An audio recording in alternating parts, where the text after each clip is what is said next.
Hello guys, welcome back to my channel RJ classes. This is Rimpi and आज हम बात करने वाले हैं कि स्क्यूनेस को मेज़र करने के कौन कौन से मेथड्स है। प्रीवियस स्लाइड में मैंने आपको बताया था प्रीवियस वीडियो में कि स्क्यूनेस क्या होता है। ओके, देखिए गाइस, सबसे पहले कोई भी डिस्ट्रीब्यूशन जो परफेक्टली डिस्ट्रीब्यूट है या एक तरीके से जो दो पार्ट्स को इक्वल डिवाइड कर रहा है, इक्वल पार्ट्स में डिवाइड कर रहा है, इसका मतलब जो डिस्ट्रीब्यूशन है वो सिमेट्रिकल डिस्ट्रीब्यूशन है। ठीक है, हम एग्जाम्पल लेके चलेंगे। आपको थोड़ा सा मैं ओवरव्यू देना चाहूँगी प्रीवियस वीडियो में जो हमने करा। देखिए गाइस, ये हमारा होता है बेल शेप। ठीक है, ये क्या होता है? Bell shape curve. ये हमारा ऑर्डिनेट होता है, यही मोड। जब कोई भी डाटा परफेक्टली डिस्ट्रीब्यूट किया गया हो तो उसमें मीन, मोड और मीडियन तीनों ही हमारा इक्वल होता है। ठीक है, इन दो पार्ट्स को उन्होंने यानी इसने पूरे कर्व को दो पार्ट्स में इक्वली डिवाइड कर दिया। दैट इज़ नॉर्मल डिस्ट्रीब्यूशन जो बेल शेप होता है। ओके, एंड लेकिन अगर मैं एक एग्जाम्पल की बात करूँ आपसे, फॉर एग्जाम्पल मैंने कोई टेस्ट बनाया स्टूडेंट्स के लिए एंड वो टेस्ट थोड़ा सा टफ था और 1 से लेके 10 तक के मार्क्स यानी 10 मार्क्स का मैंने टेस्ट बनाया था एंड मैंने यहाँ पर 10 तक के नंबर मेंशन कर दिए। ठीक है, वह टेस्ट इतना टफ था कि बच्चों के जो टेस्ट जो मार्क्स थे वे 1 से लेके 5 तक की रेंज में रहे। यानी काफ़ी सारे बच्चों के जो टेस्ट के जो मार्क्स थे वे 1 से 5 नंबर में ही उनके मार्क्स आए। किसी के 2 आए, किसी के 3 आए, किसी के 4 आए। लेकिन जो ये ऑर्डिनेट है ये क्या शो कर रहा है कि मैक्सिमम स्टूडेंट्स के जो मार्क्स थे मार्क्स आए।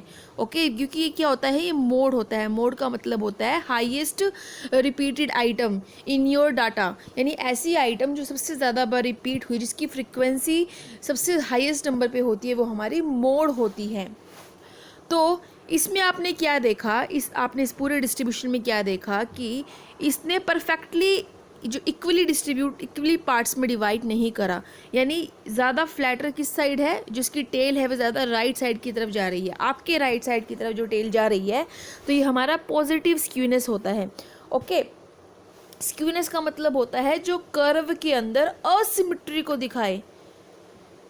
ठीक है, कर्व के अंदर जो असिमेट्री को दिखाए उसी को ही हम क्या कहते हैं? स्क्यूनेस कहते हैं।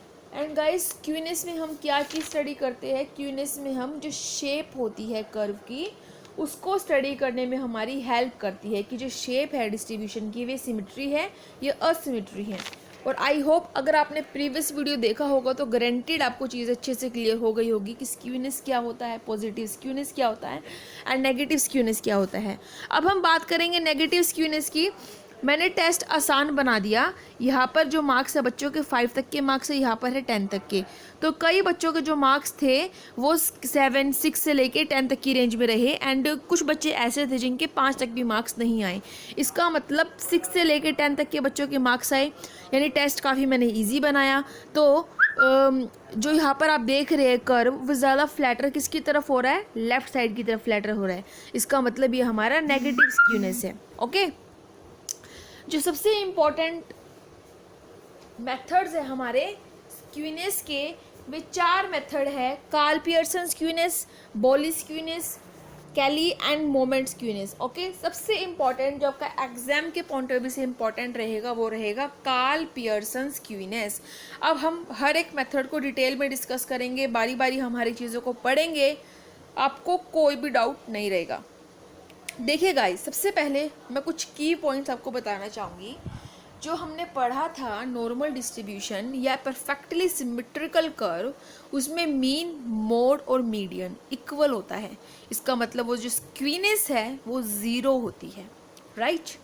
लेकिन हम क्या पढ़ रहे हैं कि ऐसे कौन कौन से मेथड्स दिए गए स्क्यूनेस को मेज़र करने के। जहाँ पर भी बात स्क्यूनेस की आ जाएगी, इसका मतलब जो मीन है हमारा मीडियन के इक्वल नहीं है, मीडियन हमारा मोड के इक्वल नहीं है। ये z जो है सिंबॉलिकली टर्म है जो मोड को रिप्रेजेंट करती है। ओके, जहाँ भी स्क्यूनेस को मेज़र करने की बात आ जाए, सबसे पहले आपके माइंड में एक चीज़ ये जानना चाहिए कि मीन, मीडियन और मोड की वैल्यू इसका मतलब इक्वल नहीं है। इक्वल नहीं है तभी तो स्क्यूनेस है, राइट। सो हम सबसे पहले डिस्कस करेंगे Karl Pearson skewness. Karl Pearson skewness जो ये मेथड दिया था स्क्यूनेस को मेजर करने का, वो सीधी सी बात है कार्ल पियर्सन ने दिया था, जो कि एक ब्रिटिश स्टैटिस्टिशियन थे। यहाँ पर दो टर्म्स यूज की जाएगी, absolute major and relative major. Okay, absolute major वो मेजर होता है जिसमें कार्ल पियर्सन ने उसको किसी के साथ रिलेट नहीं किया, किसी के साथ कंपेयर नहीं किया, एक फॉर्मूला अप्लाई किया एंड डायरेक्ट हमारे पास उसकी एक्चुअल वैल्यू आ गई कि वे पॉजिटिव है या नेगेटिव है, राइट। लेकिन गाइस रिलेटिव मेजर वो होता है जब हम उसको किसी चीज़ के साथ कंपेयर कर देते हैं, रेशियोज की फॉर्म में कैलकुलेट करते हैं, तो वो हमारा रिलेटिव हो जाता है। अब ध्यान दीजिए, जो कार्ल पियर्सन ने फॉर्मूला दिया था स्क्यूनेस को मेजर करने का, वो दिया था मीन माइनस मोड, यानी मीन में से जब हम मीन और मोड को माइनस करेंगे, जो हमारे पास डिफरेंस निकल कर आएगा वही तो स्क्यूनेस है, राइट। ठीक है, लेकिन जब हमने उस मीन और मोड के डिफरेंस को रिलेट कर दिया स्टैंडर्ड डेविएशन के साथ, ये स्टैंडर्ड डेविएशन के साथ हमने उसको रिलेट कर दिया, तो वे हमारा क्या बन गया, कोफिशिएंट ऑफ स्क्यूनेस बन गया, जिसको हम दूसरे शब्दों में क्या कहते हैं, रिलेटिव मेजर ऑफ स्क्यूनेस कहते हैं। यहाँ तक कोई डाउट है तो कमेंट में पूछिए मुझसे, आपका वो डाउट मैं इमीडिएट क्लियर करूँगी। देखिए मैं वापस रिपीट करती हूँ, कार्ल पियर्सन ने जो फॉर्मूला दिया स्क्यूनेस को मेजर करने का, वो दिया था मीन माइनस मोड। अगर आपको इन एनी केस क्वेश्चन के अंदर मोड गिवन नहीं है तो उसका दूसरा फॉर्मूला भी है निकालने का, वो क्या है, ध्यान दीजिए, 3 मीन माइनस मीडियन। ओके, यानी मीन और मीडियन का जो डिफरेंस है उसका 3 गुना हमने कर दिया, तो इस तरीके से भी हम स्क्यूनेस की वैल्यू को निकाल सकते हैं। हाँ ठीक है, यहाँ तक आपको क्लियर। आप मैथमेटिकली कुछ देखिए, मीन मोड और मीडियन तीनों ही हमारे अनइक्वल होते हैं स्क्यूनेस के केस में, तो आप चाहे मीन माइनस मोड कीजिए, मीन माइनस मीडियन कीजिए, मोड माइनस मीडियन कीजिए, लेकिन आपकी हर एक की वैल्यू अलग आएगी। लेकिन आपकी बुक क्या कहती है, बुक में आपको जो फॉर्मूला गिवन है वो गिवन है मीन माइनस मोड, जो बिल्कुल एक्यूरेट फॉर्मूला है। और अगर आपसे एग्जाम में अगर आपको जो आपका क्वेश्चन आएगा कि आप इसका फॉर्मूला हमें बताइए, तो आपको यही फॉर्मूला माइंड में होना चाहिए। इन एनी केस अगर आपको ये फॉर्मूला गिवन नहीं है, देन आपको बाकी ऑप्शंस देखने हैं। ये जब आपको एमसीक्यूज कराऊंगी, आपकी प्रैक्टिस कराऊंगी, देन मैं आपको ये चीज़ें कराऊंगी जिससे आपको अच्छे से क्लियर हो जाएगा। ठीक है, सो इन एनी केस अगर आपको क्वेश्चन में मोड गिवन नहीं है तो आपको क्या फॉर्मूला लगाना है, 3 mean minus mode by standard deviation. Standard deviation को सिंबॉलिकली हम किस टर्म में रिप्रेजेंट करते हैं, दिस सिंबल। ओके, इस सिंबल को हम किससे रिप्रेजेंट करते हैं, स्टैंडर्ड डेविएशन से रिप्रेजेंट करते हैं। ओके, अब हम बात करेंगे कोफिशिएंट ऑफ स्क्यूनेस के बारे में। जब आपने इस मीन और मोड को रिलेट कर दिया स्टैंडर्ड डेविएशन के साथ, वो आपका हो गया coefficient skewness and relative measure of skewness. नाम से ही क्लियर है, रिलेटिव, यानी जब आप इसको किसी चीज़ के साथ रिलेशन में लेकर आते हो, रिलेट करते हो, राइट। सो अब मैं दूसरी बात जो आपको बताने वाली हूँ, मोस्ट इंपॉर्टेंट, अगर आपके पास ये वैल्यू गिवन है, आपके पास अगर ये फॉर्मूला गिवन है, जो आपके पास आंसर आएगा वो आपके पास आएगा, या आपके पास पॉजिटिव आएगा या आपके पास नेगेटिव आएगा, 1 की वैल्यू आएगी जनरली। ठीक है, लेकिन अगर इन एनी केस आपको यहाँ भी मोड गिवन नहीं है, तो आपका जो फॉर्मूला रहेगा वे क्या रहेगा, अगर मोड की वैल्यू गिवन नहीं है, इन दैट केस मैं आपको बता रही हूँ, x bar minus median bye coefficient of skewness. अगर आपके पास स्टैंडर्ड डेविएशन, अगर आपके पास मोड गिवन नहीं है, तो आपके पास अगर ये फॉर्मूला गिवन है, तो आपके पास जो वैल्यू आएगी वो आएगी +-3। ओके, सो गाइज ये कुछ बहुत इंपॉर्टेंट बात थी कार्ल पियर्सन स्क्यूनेस को लेकर। ये जो पूरा का पूरा जो मेथड है, ये किस पर बेस है, जो डिफरेंस है मीन और मोड में, उसके ऊपर ये पूरा मेथड हमारा बेस है। ठीक है, ये सारा मैंने आपको ऑलरेडी करा दिया है। अब हम बात करेंगे बोलीज मेजर के बारे में। सबसे इंपॉर्टेंट आपका है कार्ल पियर्सन, देन फिर आता है बोलेज मेजर। कैली का एंड मोमेंट्स का इतना इंपॉर्टेंट नहीं है, लेकिन उसके मैं आपको फॉर्मूलाज जरूर कराऊंगी, क्योंकि एग्जाम्स में ये ज़रूर पूछा जाएगा कि करेक्ट फॉर्मूला पर आप टिक कीजिए।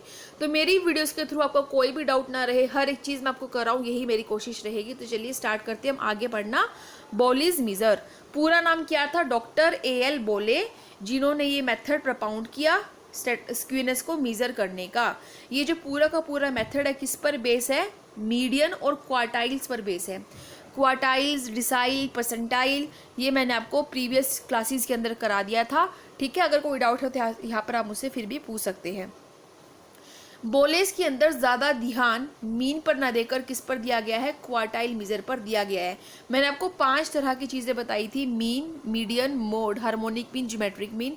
मीडियन में भी मैंने आपको चीज़ें बताई थी, एक तो होता है मीडियन, एक होता है क्वार्टाइल, एक होता है परसेंटाइल, एक होता है डिसाइल। ठीक है, इसको अगर आपका जो डिस्ट्रीब्यूशन है अगर वह सिमेट्रिकल है तो आपका जो Q1 और Q3 होगा वे दोनों एक, आपको मैं कर्व से कराती हूँ, देखिए ये आपका मोड है, ये आपका मीडियन है। ठीक है, अगर ये आपका Q1 है, ये आपका Q3 है, ये आपका जो मीडियन है, इस मीडियन से जो आपका Q1 और Q3 का जो डिस्टेंस होगा वे इक्वल होगा। ठीक है, यहाँ पर यही बात की गई है। अगर आपका डाटा असिमेट्री है, सिमेट्रिकल में शो नहीं हो रहा, इन दैट केस आपका जो Q1 और Q3 का जो डिस्टेंस होगा मीडियन से वो भी अनइक्वल होगा। देखिए, इसको निकालने का जो फॉर्मूला है वो है Q3 plus Q1 minus 2m। आप 2m को गाइज ये भी लिख सकते हैं, देखिए ये मैंने आपको बताया था प्रीवियस क्लासेस के अंदर, 2m है, इसका मतलब आप यहाँ पर लिख सकते हैं इसके m के आगे m is equal to Q2 is equal to D5 is equal to P50। यानी आप सबको 2 से डिवाइड कर देंगे। जैसे डिसाइल 10 होते इसको आपने 2 से डिवाइड किया तो डिसाइल 5 आ गया। परसेंटाइल 100 होते आपने 2 से डिवाइड किया तो 50 आ गया।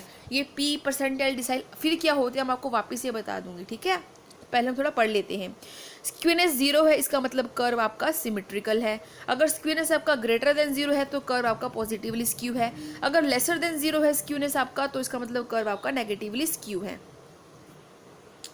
अब हम बात करेंगे कैली स्क्यूनेस के बारे में। देखिए गाइस, इसका सिर्फ मेन आपको फॉर्मूला याद रखना है कि क्या है। देखिए, अगर आपको एब्सोल्यूट मेजर, एक होता है एब्सोल्यूट, एक होता है रिलेटिव। मैं बात कर रही हूँ एब्सोल्यूट की।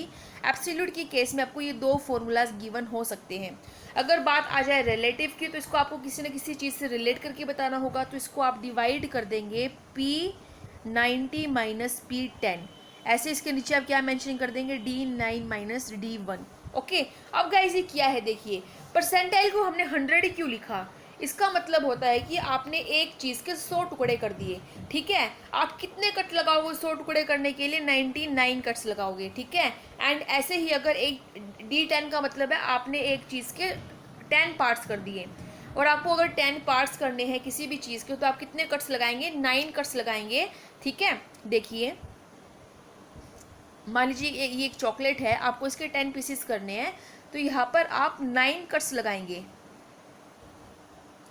देखिए 1 2 3 4 5 6 7 8 9 10, आपने कट्स 9 लगाए लेकिन पीसेस कितने हुए, 10 पीसेस हुए। इसका मतलब आप मैक्सिमम कितने कट्स लगाएंगे, 9 कट्स लगाएंगे। डेट्स वाई यहाँ पर हमने क्या लिखा, D9 लिखा, then plus D1 and then हमारा क्या गया 2D5। ओके, ये फॉर्मूलाज है स्क्यूनेस को निकालने की। अगर आपका आंसर पॉजिटिव में आ रहा है तो इसका मतलब है पॉजिटिवली स्क्यू है, अगर नेगेटिव में आ रहा है तो इसका मतलब है नेगेटिवली स्क्यू है। आई होप आपको यहाँ तक तो गाइस अच्छे से क्लियर हो गया होगा। ठीक है, हम आगे बात करेंगे अब कर्टोसिस के बारे में। हम थोड़ा समझ लेते हैं कर्टोसिस क्या है। एग्जाम में इतना कर्टोसिस से नहीं आएगा,